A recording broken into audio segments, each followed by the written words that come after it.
Hey everybody, it's Kati Spaniak with eXp Realty, and I'm super excited today to teach you how to win every single listing appointment you go on. This is going to be a great step-by-step process. If you've never gone on a listing appointment or you've gone on a lot, I really think you're going to get something interesting out of this today. So, here's the thing is we're always expected, this is how we kind of were brought up in the industry. You're just expected to learn how to win listing appointments by trial and error. You go on them, you learn, you lose, and then you try again. That's a lot of wasted appointments that I don't want you to have to do. So how do you learn how to succeed at a listing appointment without failing forward? How do you learn that? How do you not waste those really, really precious listing appointments that you have? And I'm going to teach you that today. So we are going to teach you how to win every single listing appointment that you go on with this systematic process and step-by-step approach. So I have listed hundreds of homes, and I've lost hundreds of listing appointments. Yes, it's true. So I have sold over 350 million and I've sold over 600 homes.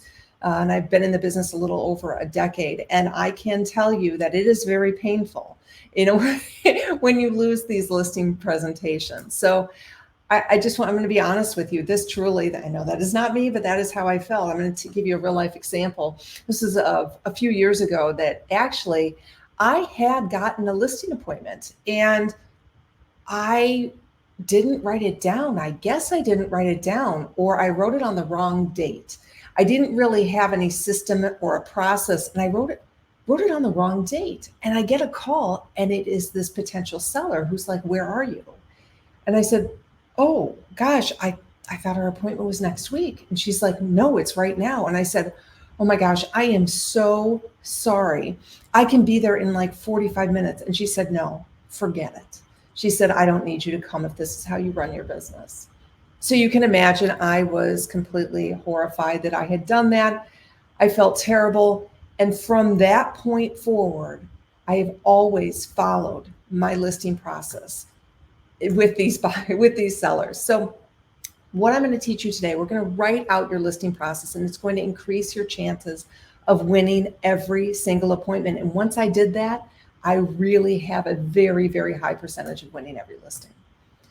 So my listing process really has become my go-to sales technique, and I want it to be yours as well. So I'm going to share my techniques with you. I'm going to share my process with you. And then in the end, I'm actually going to give you something that you can write out your own process on how to do a listing appointment. So this is my process. And before I came up with this, I literally sat down and I pulled out a document and I wrote the whole process out. Every single thing, step by step. What was I wearing? When did I get there? How did the presentation go? Everything I wrote out.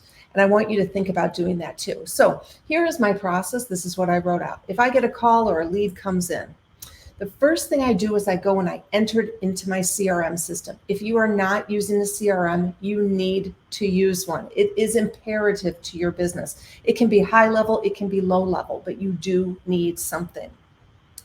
If I am not at my computer, what I will do is I will actually email myself so that I know a reminder in my inbox of some person that I spoke to with all the contact information. Now, this is a big deal that I do that I would love for you to do. So I use Google Calendar. I use the whole Gmail workplace system. And what I want you to do is to create an extra calendar. And the calendar is going to be just listing appointments. So I have my regular calendar for all of my appointments, and then I have a calendar called listing appointments. And that is where I enter all of my listing appointments. And I always am being consistent in how I write it. The copy is always the same. The client name and Kati Spaniak listing appointment. So this is what it looks like in Google. On the left, you're going to see it has the seller name, Kati Spaniak listing appointment, on the date with the time and the address. And see, I've created on that listing calendar appointment. And then I will actually invite the seller to that as well. I have set up in Zapier an automation that once I put something into my listing calendar, it automatically goes into Trello. And so I have a full running list, not only in the spreadsheet, but also from Trello, it shows me exactly who I had a listing appointment with. So once I do that, I send a template email with a seller questionnaire on it. This is really, really important to my business and understanding before I go in to get some information. Now, a lot of these questions that I'm asking are questions that you might not actually want to ask somebody in person, but the seller has the option not to answer them. I don't really make any of them necessarily required. So here's my template email that I send out. It's set up in my CRM. All I have to do is write in there the date and the time that I'm looking forward to meeting them. You should have received a Google invite from me as well. Before we meet, I ask my potential clients to educate themselves about the market. It's important for us to be on the same page. So then I say, please fill out the seller questionnaire. In addition, I also use it to send them videos about our team. I do have a seller seminar that I send to my clients now as well that gives them a little bit of a heads up before I go. So I'm prepping them before I walk in. So that seller questionnaire is just a Google form, basically. And I have it all right here. I'm going to share all this with you to give you these questions that I use. You can add your own, but this is so walking into that appointment what you're getting before you go in. So on the seller questionnaire, I'm going to give you some of my questions that I use. Here's a big one. Will both decision makers be at our meeting? It's really important that you understand who your decision makers are. And by filling out that questionnaire, they will have to say yes or no. Now, I will give you a little bit of a caveat here. Some people feel that filling out a seller questionnaire is an invasion of their privacy. Once in a while, I do get that. It's been very, very rare, but once in a while it does happen. So if somebody is not filling it out, I'm not requiring that they fill it out before they go. If they're upset by it, I just kind of talk through it a little bit. These are the questions. What will happen if we don't sell your home? And that's a good question because sometimes they might say, oh, we're going to rent it. Or they might say, no big deal, we're just going to wait for our price. So going in that there are some other possibilities that they might have if they don't sell it. On a scale of 1 to 10, we have to sell. When do we have to sell? If you've got a 10 right then and there, this is a really hot client. You might have somebody who puts down a 1 or a 2. And in that case, you maybe want to think, are they just testing the market? Are they just seeing what they can get for their house? So that's a really important question to understand their urgency. Do you have a mortgage and how much? This is important for you to understand if they're going to be underwater when they go to sell. I have seen this numerous times where I think they owe too much on their home, and then the number that I'm giving them is not going to cover the commission and the mortgage. So that is a really good question to understand before you get completely involved in the listing process. Do you have other debts? Maybe that you're paying off with the sale of your home. I added this one because I actually had a seller who I knew what his mortgage was and I knew where that number was, but then we got an offer and he said, well, I have to pay off a $40,000 credit card bill with the sale of this home. And I thought, well, you're going to be underwater. And so that's why I asked that question now, because it gives me more insight as to, oh my gosh, are they going to be underwater? I will ask what price that we should list the house at. I will tell you, a lot of people don't want to answer this one because then they get a little offended or upset because they say, well, that's why I'm bringing you in. And I'll usually joke around and I'll say, oh, I know, I always try and get everybody to answer that, but nobody really does. And I just kind of joke around with that. I said, I just really want to know what you think the price should be. That is a huge indicator when you're going in on how you're going to present your numbers.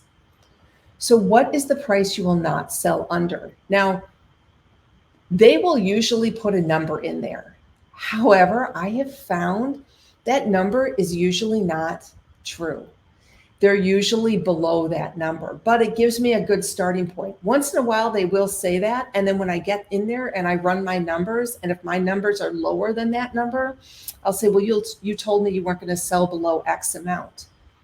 And then they'll say, oh, well, that was just a number I was putting in there. But that's a really good question for you to understand their mentality. So this is a good one. What is more important to you, the commission you pay or the money you keep in your pocket at the end of the sale? And one of the answers I have is, wait, is this a trick question?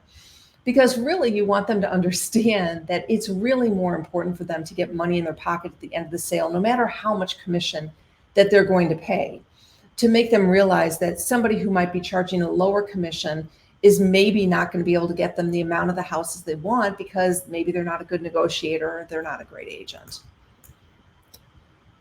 Have you written an offer to buy a home with another agent in the past 12 months? This one's really interesting because it helps me understand if they've been looking before. Maybe they haven't told me that they're out shopping with another agent, or maybe they bought something and they didn't tell me and I didn't know that going in. I love this one. Gives you a lot of insight into the sales process. Are you meeting with other agents? Who are you meeting with? I love that one too. That rarely ever gets filled out. However, again, I'll follow that up and say, oh, I know, I always ask everybody that. Nobody ever tells me, but that's a good one. Sometimes you do get some insight into that one about who you're meeting with. So what are the 3 most important things you want from me as your agent? You know, I operate a team. And so I have as one of my check boxes, it says access to Kati. And if that one is checked, I know I need to walk a little lightly in the team method there. So this is my favorite question to ask. If at the end of my presentation, if you think I'm the right agent to list your home, will you be ready to sign a listing agreement? I get surprised by this one all the time because sometimes I think people are just out shopping and they'll come back and they'll say yes. They'll say, maybe we've already interviewed other agents, or we're not interviewing anybody else and we're ready to go. That is a huge, huge question that almost everybody answers, because then they'll tell you, you know, no, I'm interviewing more people, or no, I need to get buy-in from my siblings, something like that. I love that question on my seller questionnaire. If we do a great job, will you write us a review? That's just setting expectations up front that we're going to ask them for a review in the end. Okay, assessing the personality of the sellers. This topic I could do a whole session on. This is one of my favorite conversations to have. It's about the DISC profile. If you do not know the DISC profile, I highly, highly suggest that you start to learn this and understand this. And when I walk into a room, it's really, really important that I'm assessing the DISC profile and personality of the people that I'm trying to sell to. So I'm going to talk a little bit about what this means. So the DISC profile, there are 4 categories in the DISC profile. Again, I'm just going to do a very, very high overview of this, but it'll give you an idea that maybe you need to do a little bit more research on this, and anybody can always reach out to me. I love talking about the DISC profile. I am DISC certified. So there are 4. There's a high D, and a high D is going to be driven, quick, decisive, brash. Somebody who really moves quick, somebody who doesn't have a lot of time to waste on small talk, somebody who makes a decision like that, somebody who says, yes, I'm going to hire you at the end of the meeting if I like you. They tell you to your face, they're honest, but sometimes they're a little abrupt. And sometimes you get a little standoffish and maybe you're not sure, you know, exactly where they're coming from because they're so quick. They give you no transitional sentences. They don't try and make you feel good. They just want to know what the price of their house is. Now, high Ds, I am a very, very high D. I'm 100% D. And so when I meet another high D, I recognize it. I can see it. I can tell that that person wants to move very, very quick. Okay, so as a high D, once you start to understand these 4 personality profiles, you're going to really understand how you need to mold yourself a little bit. So a high D, when I meet a high D, I get them, I understand them. A high I, influential. They talk a lot. They're super friendly. They get their energy from people. You know these people. I usually say they were the most popular people in high school because they're always talking. They're always, you know, wanting to be around people. They're super social. Extroverts, definitely, but really people who get that energy from other people. So these people usually talk a little too much. And if you're a high I and you're with a high I, and you're a high I who talks a lot, you're not letting that other high I talk a lot. And so there could be a little bit of this right there. Now, if you're a high I and you're talking a lot and you're with a high D who wants to get things done very, very quickly, that can be a problem as well because they just want to get things done and you're talking and you're explaining and they don't want to hear it. They don't need all that. Okay, so that's a high I. High S. High S's are super nice and sweet, and they're very calm, they're kind, they're compassionate. They usually want everybody to feel good. Now, A high S does have a hard time. I'm not going to say always, but high S's need to be very aware that when they're selling to a high D, they're going to probably feel a little uncomfortable because they clash a little bit with high Ds. They don't necessarily like that that profile of theirs. They don't like that quickness. They don't like that honesty. They want to make everybody feel good, and high Ds don't always make everybody feel good. And then there's your high Cs. Now, these are your accountants. I know you're going to know what I'm talking about. People who are very, very detail oriented.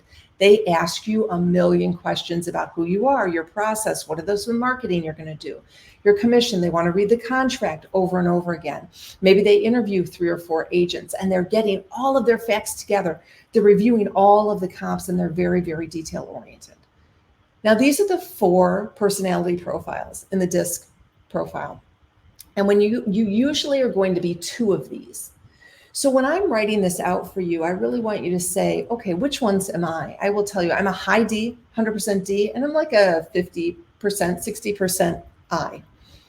So that means I talk to people, I get energy from people, I can communicate, but I'm also very quick and I'm very abrupt and make decisions very fast. I don't like to waste time either. Now, if I'm going into an appointment with a high SC, somebody who's very sweet, nice, who's very detail oriented, I need to make sure that my high D is not pressuring that high SC because they're going to feel very uncomfortable. And when you understand what your personality profile is, then you can assess other people's and you can assess how you make them feel. Because selling in a listing presentation is all about how do you make them feel. And you need to make sure they feel good. And they're not going to feel good if they are a high SC and you're a high DI. And you're a brash and you're abrasive and you're talking the whole time and you're just yapping away, and then they don't get any of their questions answered and they're feeling very uncomfortable. On the other hand, if you are a high SC and you're much nicer and sweeter and more detail oriented and you go in to try and sell a high DI, that's very difficult too because you're trying to explain, you're trying to go slow, you're trying to give them all of the comps that they need, all of the information that they need, and they don't want it. They just want the information. So when you go into a room, when you're assessing your situation, you can start assessing this from the moment you talk to them on the phone. Are they asking you a lot of detail on the phone? Are they very quick? Are they abrupt? Are they super friendly? Are they talking a lot about who you know and what are you doing this weekend? Things like that. Or are they just super nice and calm and sweet? So those are the things you want to address and think about as you talk to these potential sellers. Okay. So now you've sort of gotten that feel from them in the conversation that you had, and did they fill out that seller questionnaire? If they didn't fill out the seller questionnaire, they might be a high D. They might not be interested.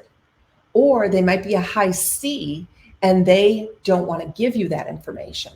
So you need to be aware that just even filling that out can be an indicator of what is their personality profile. So we're going to talk about the actual appointment. Now, there are 2 types of appointments that you can have. There's a 1-step versus a 2-step.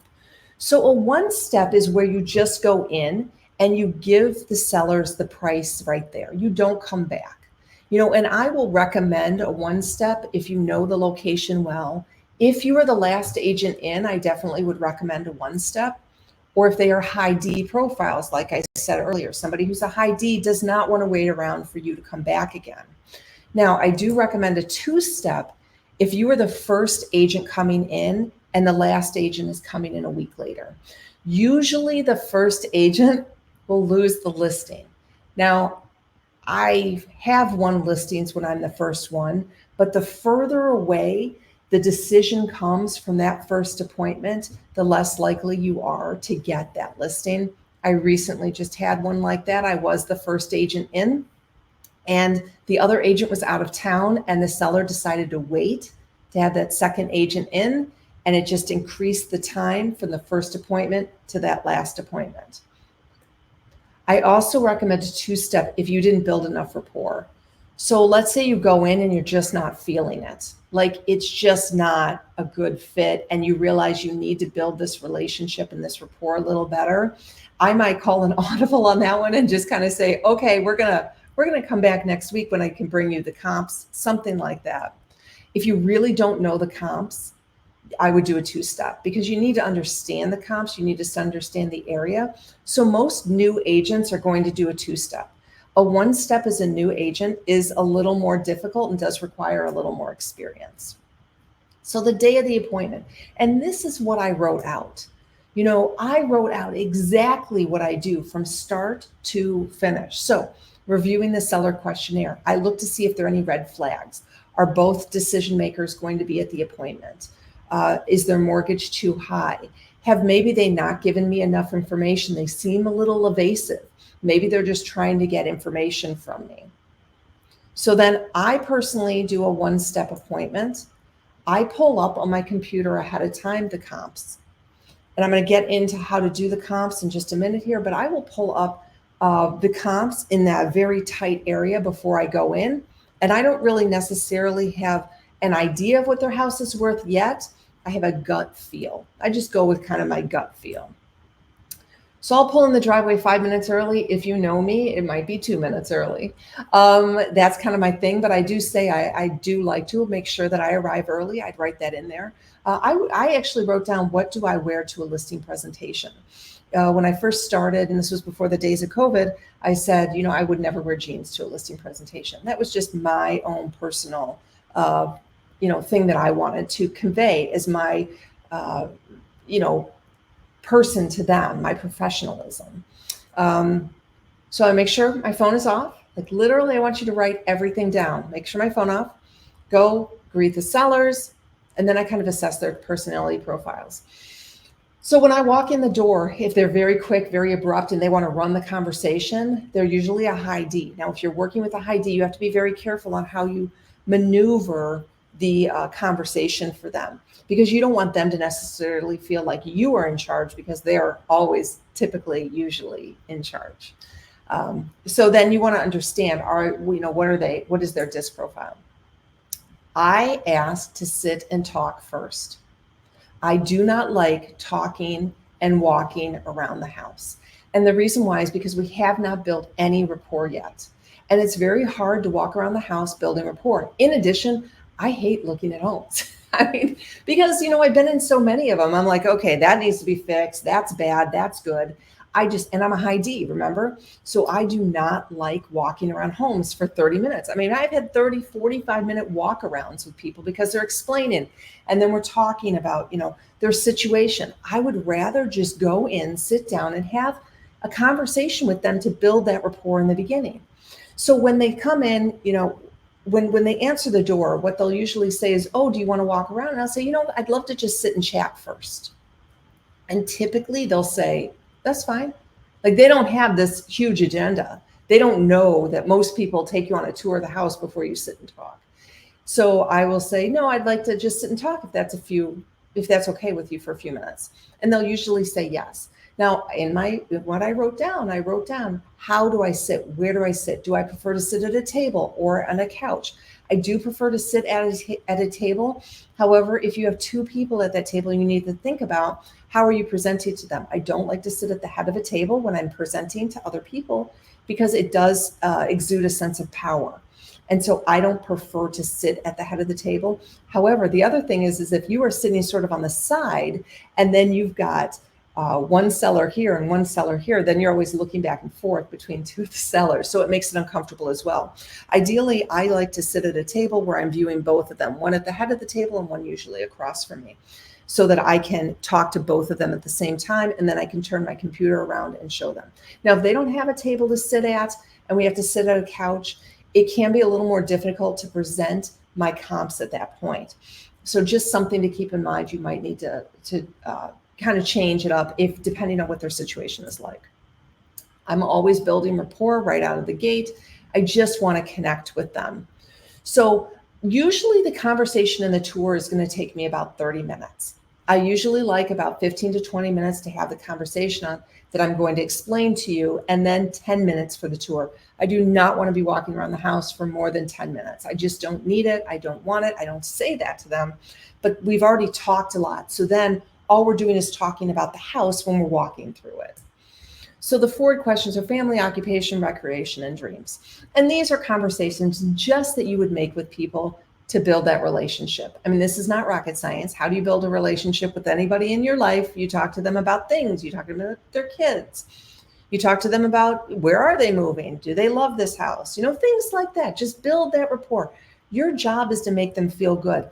And one thing I want you to remember is that if they do not get the chance to talk, if you're always talking, they will not like you. They will not feel comfortable. I mean, people don't walk away from a conversation saying, wow, that person really listened too much. No, they walk away saying, wow, that person really talked too much. So if you're a high I in this situation, you need to be very aware this is not about you. This is about them. And they are the ones who need to feel comfortable. So that means you have to adapt your personality profile to them. So you're going to note the DISC profile and you're going to proceed accordingly. So for example, if you're noting that you're with somebody who asks a lot of questions, that's going to be a high C, very detail oriented. You cannot be flippant in your responses. You cannot say, oh, you know what, we're just going to get to it. Oh, that's not a big deal at all. No, you have to say, well, you know what, I'm going to show you actually all these specific comps in the neighborhood, and we'll go through step by step and we will detail them out. And I will explain exactly why I think your house should be priced at a certain point. So then you just have to turn it around. So now if you are a high D like me, you have to flex into these other personality profiles. And this is the hardest thing to do.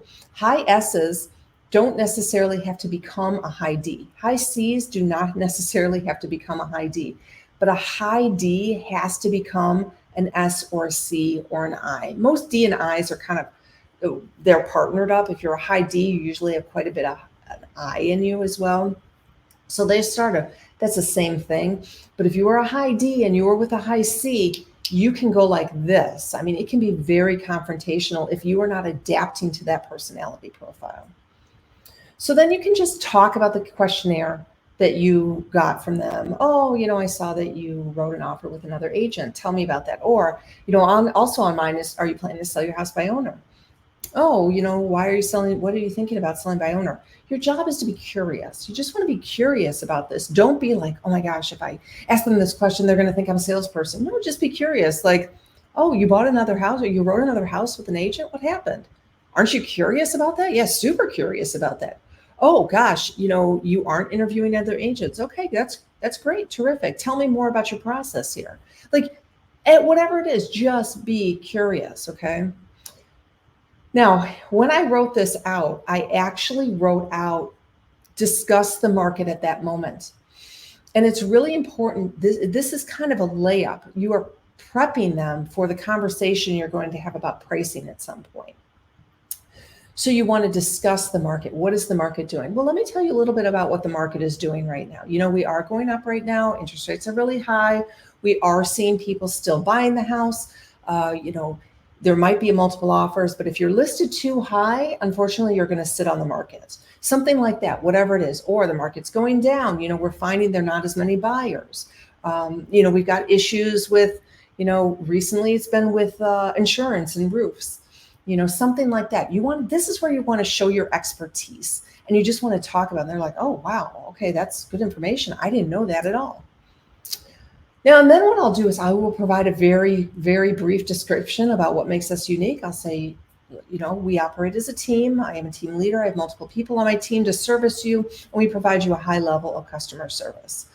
I don't go much more than that other than, we've sold X amount of homes and we're the number one team in our area. That's kind of what I say. I don't talk for very long about that. People don't care. They just want a little bit of that. And this is also where I discuss pricing. So I will say, before we begin, I just want to tell you the significance of making sure we price your house correctly. I'm going to walk through the house and I'm going to come back and we're going to go through, exactly what I think the comps are. And sometimes what I'll say is, that's why I don't like to walk through the house ahead of time, because I want to have this conversation with you, not knowing what you think the prices should be, not knowing what I think the price should be, and just telling you that pricing is super important. And I'm going to be very honest with you about that pricing. They like that. And then I'll take a tour of the home. Again, I'm high D. I like to move very quick. I don't like to spend time. And ultimately, I think the funniest thing is that you always end up talking in the bathroom, literally. Because it's sort of like the end of the tour, kind of like, one of the bathrooms. It's like, oh, and here's this last bath. And then, you have like 3 people stuck in a bathroom talking about really important stuff. So that's another reason why I like to just take a tour of the home. And then I'll say, okay, why don't we go back and finish our conversation? Now, at this point, my mind is going, because remember, I've already sort of looked at the comps. Now I'm like, okay, what does the marketplace look like right now? What is this? What are the downsides of this? And sometimes at this point, I can get a little distracted, but I need to remind myself to keep my focus with my sellers. Okay. Now, this is what we're going to talk about, is the Jedi home valuation. This is the key to getting them to agree to the right price and to get them to believe that you're a consultant and not necessarily a salesperson. I do have another presentation on this that does go into a lot of depth on this, which you can find. But this one, I'm going to go through it. There is a system and there is a process to presenting your pricing. And if you do not do this the right way, you won't get the listing. And the reason why is because people are attached to their price. It is a very emotional conversation for them most of the time to find out what the price of their home, what is it worth? And if you come at them with a price that they don't like, they will turn that on you and they will believe that it's you. You're the wrong one. You're not the right one to list our house. That's what they'll say to themselves. So the goal in this pricing presentation is, how do you present the comps in a way that they're going to understand and then hire you? So this usually takes 30 to 45 minutes, okay? The Jedi home valuation is really getting the mind tricks to work on them on where the price is. So basically there are 5 numbers that you're going to need to know. And these 5 numbers: appraisal, market, list price, price to sell now, and the price you won't take the listing over. These numbers, the main 2, are the appraisal number and the market value. So your goal here is to get your clients to come to their own conclusion on what these numbers should be. How do you do that? Most people will come in and they'll just present their cherry-picked comps. They'll give them either the paper or they'll bring it up on their computer, and they will just show them these 5 comps, these 3 comps, and they'll say, based on these 3 comps, your home is worth X. Now, that's not really how it works in real life, because the buyers are looking at every comp. They're not looking at just 3. They're looking at every comp. So our goal is to give them every comp. You're going to find the smallest common denominator for the location. So that typically means to me like a grade school or a subdivision, something super small and very tight, something that the seller resonates with. Something that they'll be like, oh yeah, you know what? I walked by that house the other day, because they're right down the street. So these houses, all that you're going to pull are most likely the sellers have seen in their neighborhood. You're going to pull up the comps $100,000 above, maybe 150 to 150 below. And you are not going to put any restrictions on it. The only restriction you're going to put is that very, very tight area. Now, you do not eliminate by size or by bedrooms or by bathrooms. And then what you're going to do is you're going to start at the highest amount. Now, what I do is I bring my computer, and I already know these because I already ran through them before I got there. So I already know all the homes that sold in that grade school district, about 100 to 150 over where we should be. Now, if the sellers are saying they want a price, and they told you they want a price that's 100 to 150,000 over where you think the price should be, you definitely need to hit that mark. So you're going to go all the way up to that mark, and you're going to start there. Okay. And so what I do is I pull up all of these in my computer, and it's just a whole list. It's exactly what the buyers are looking at. And then I'll say, okay, great. Here is a home that sold for, let's say it's $750,000. And $750,000, they're looking at it and they're like, holy cow. Our house doesn't look like that at all. You're going to factually describe the home. You're going to go through and you're going to give them the square footage, the age, the condition. You're not going to put your own emotions into it. It's very, very important. You do not bring your emotions into this.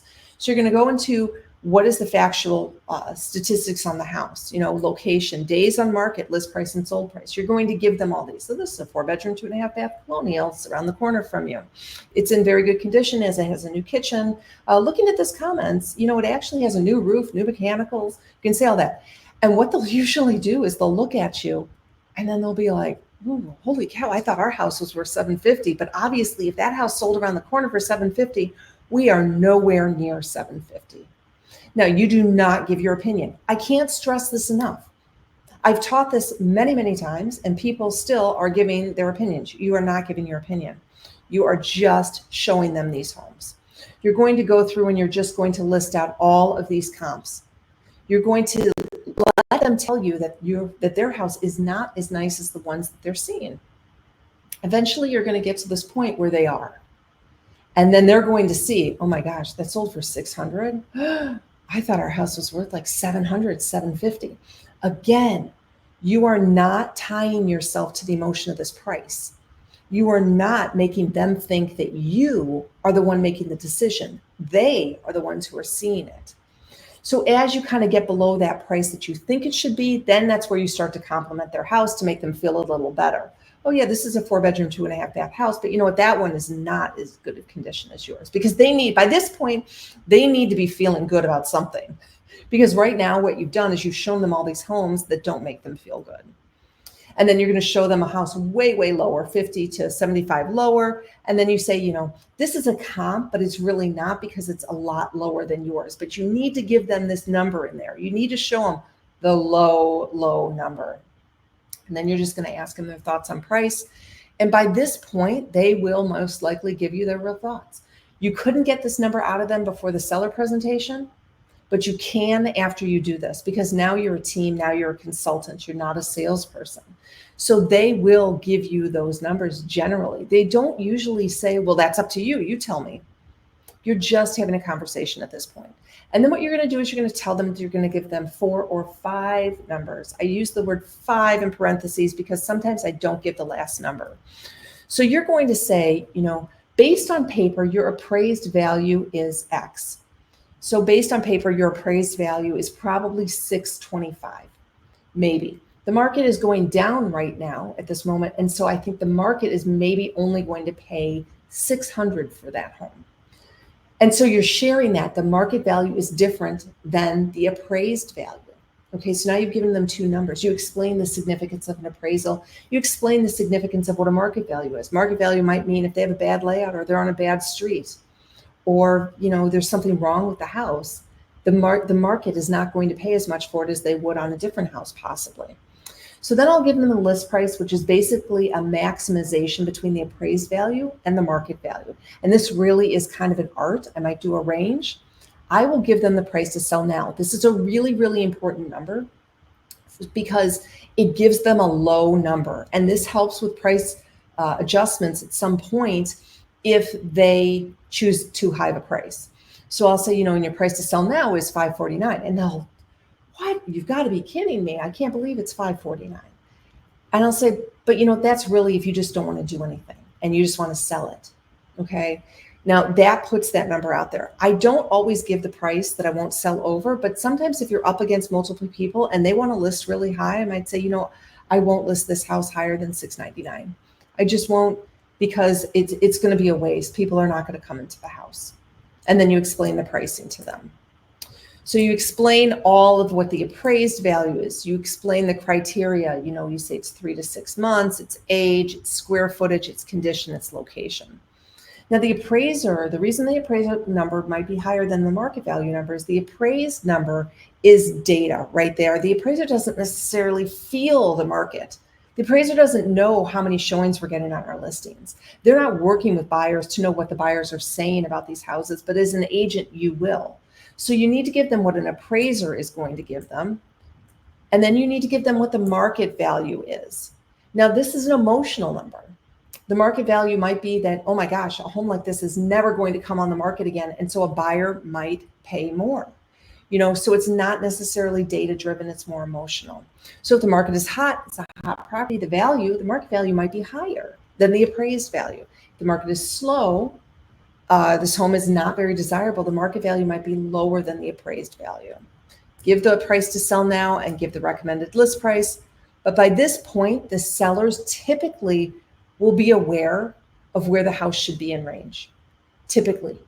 I went to a listing presentation recently, and I was a later agent in, and the other agents had given her the numbers. And they obviously went through the prices, and she did not like their prices. Obviously, I knew she wanted a very high price for the house. And I knew I was going to have to break it to her that she was going to get a lower price for the house. And when I got to the point of pulling up the comps, she says, I've already done this. I already know all these comps. Our house is unique. It's not like any of those. We're not going to be like any of those. I said, okay. So I did not give those to her. I did not get the listing either because I told her what my gut was, and my gut was lower than she wanted it to be because I did not have the chance to go through this pricing conversation with her. Somebody did they bought the listing and they got a higher price. So you need to decide if you're going to give that price that you won't list over. Now, keep in mind, some sellers will choose not to sell at this point if their price is too low. They will sit there and be like, holy cow. And this can sometimes be an emotional conversation for them. So you need to back up a little bit and see how they're feeling. Read the room. So that's the presentation that I have. And I'm going to give you some bonus stuff right now. And we're going to talk about how to get the sellers to choose their own commission. Okay. Now, this is my disclaimer. I will not be talking about numbers. I will not be talking about percentages. I will not be talking about any of that. We're not discussing the amount to charge for commissions. We are discussing how to get to your commission rate, what yours is, and how you communicate that to them. That is it. Okay. For disclosures. Commissions are a very hard conversation to have.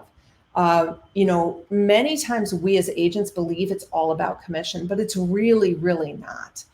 Not all sellers necessarily want the lowest commission. I mean, they do, but a lot of sellers will know they get what they pay for. They know that maybe if you have more experience or more resources or your team, you're providing more marketing, you will get what you pay for. They know that.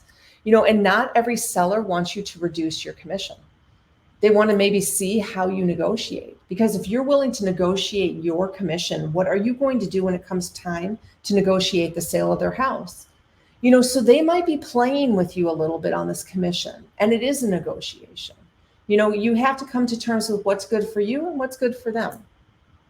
Now, some sellers only want the lowest commission, and that's fine. And you need to decide, is that your brand? Is that who you want to be?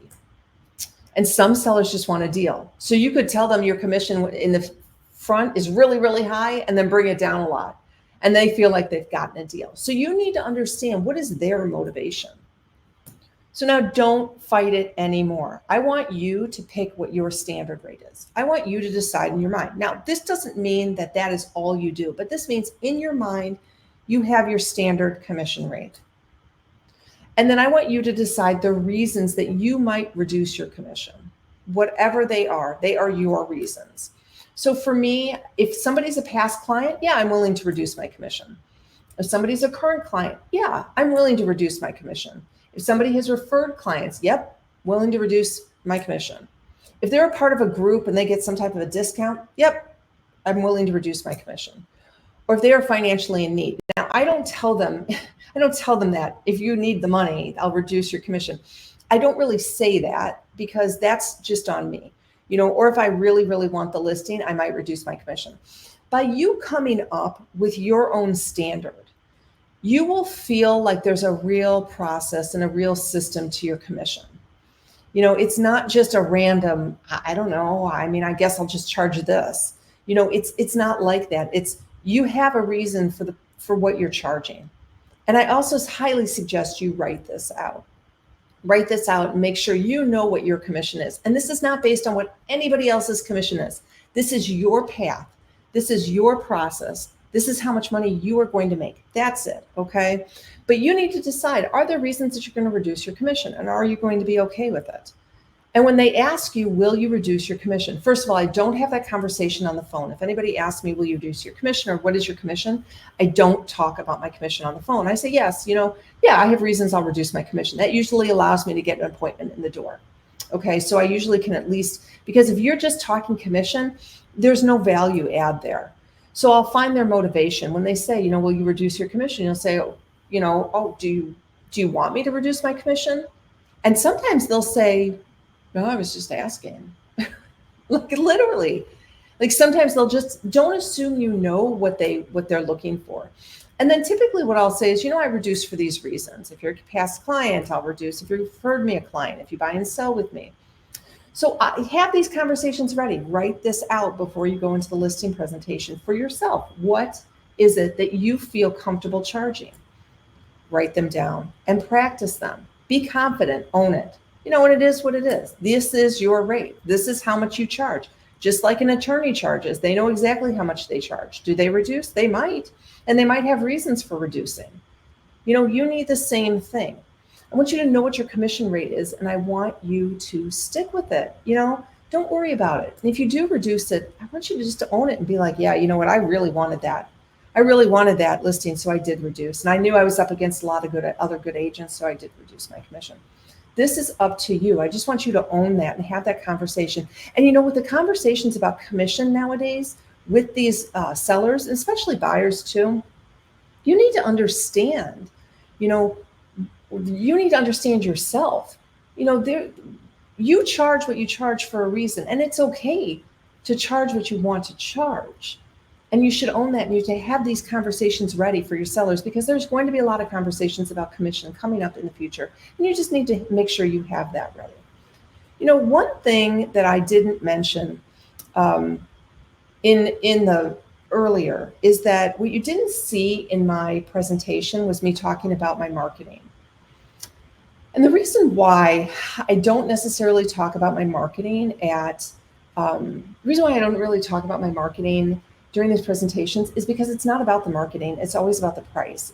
And if you lead with price, it's always about the price. If you lead with marketing and the house doesn't sell, it's always about the marketing. And I know you guys have heard me talk about this before, but if it's, you know, I go into great depth in another presentation I have, but if you go in there and you talk about all the marketing that you're going to do, and then the house doesn't sell, and you're like, it's really the price is too high. And they say, but you told me you were going to do all this marketing. You never are able to have that price conversation and that price reduction conversation with them. So what you're trying to do really with everything that I'm talking about is you're creating these choices your sellers subtly understand. There are reasons you reduce your commission. There are reasons that you have the house priced where it is. It's coming to an understanding and coming to a process and working with them as a team, you know, rather than just a salesperson. You want to be a consultant. So now I want you to go and I want you to create your own process. Okay, you're going to download the listing process worksheet. You can get it with the link below, or you can go to katispaniak.com and you can download it there. So this is what's in the listing process form that I have for you that I want you to just fill out. I want you to use these to write out your own process. So what happens when you have somebody who wants to meet? Write out your whole process.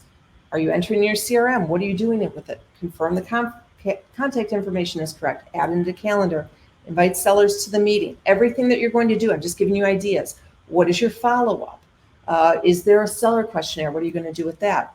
Use a program. I use Google Forms. It's easiest. It's free. And ask questions that work for you.